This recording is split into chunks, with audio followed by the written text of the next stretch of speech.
Voici un principe financier que la Bible nous apprend. C'est encore la parabole des talents, mais sous un autre angle. Alors, on connaît la parabole des talents.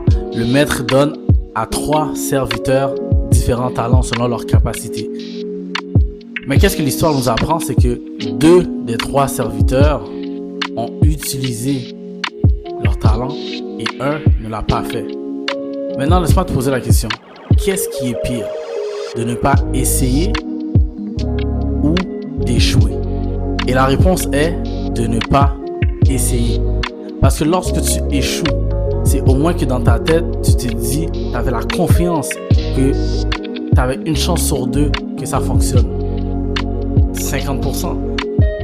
Mais lorsque tu n'essayes pas, alors tu n'avais aucune chance de réussir. 100% de chance, tu allais échouer. Tu n'avais même pas une chance de réussir. Alors lorsque le maître revient de son voyage et que les serviteurs font un compte rendu, il est content de ce que les 2 premiers serviteurs ont utilisé les talents et en ont fait plus. Cependant, le maître s'est fâché contre le dernier. Pas parce qu'il a essayé et il a échoué, mais parce qu'il n'a pas essayé. Et le serviteur dit, j'ai eu peur. Le fait que j'ai eu peur, ça a fait en sorte que je n'ai pas voulu me lancer, je n'ai pas voulu essayer. J'ai voulu, comme on dit en anglais, play it safe. Alors qu'au contraire, cette décision-là lui a coûté toute sa vie.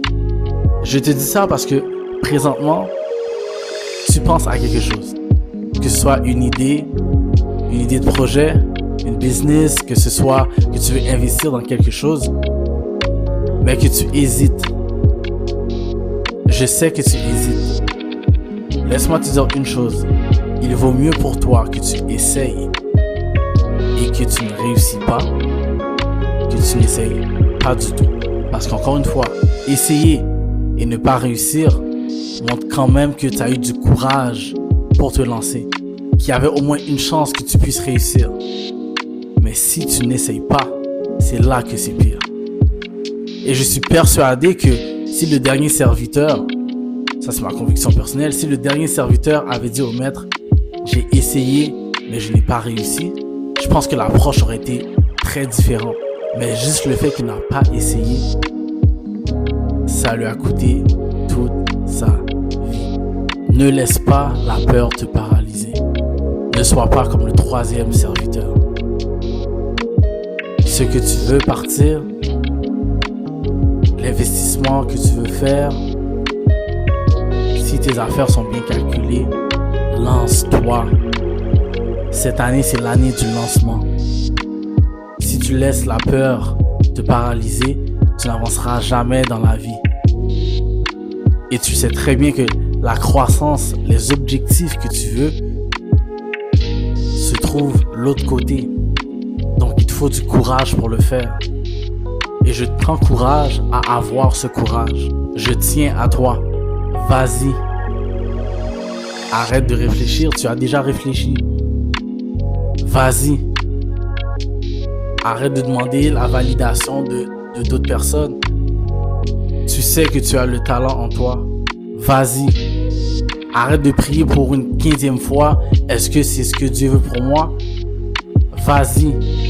Des fois, Dieu, il va même pas entertain ta prière parce que plein de fois, il t'a montré des signes comme quoi c'était le temps de le faire. Et puis toi, c'est encore la peur qui te fait dire je vais attendre.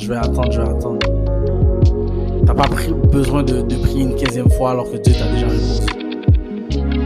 Vas-y, lance-toi, pars le projet. Je te rappelle que Dieu ne t'a pas donné un esprit de timidité, mais un esprit de force, de courage. Alors pendant que tu as encore le temps, ne perds pas ta chance, ne perds pas cette opportunité. Lance-toi. Si tu cherches à savoir comment gérer les finances avec sagesse et richesse, abonne-toi.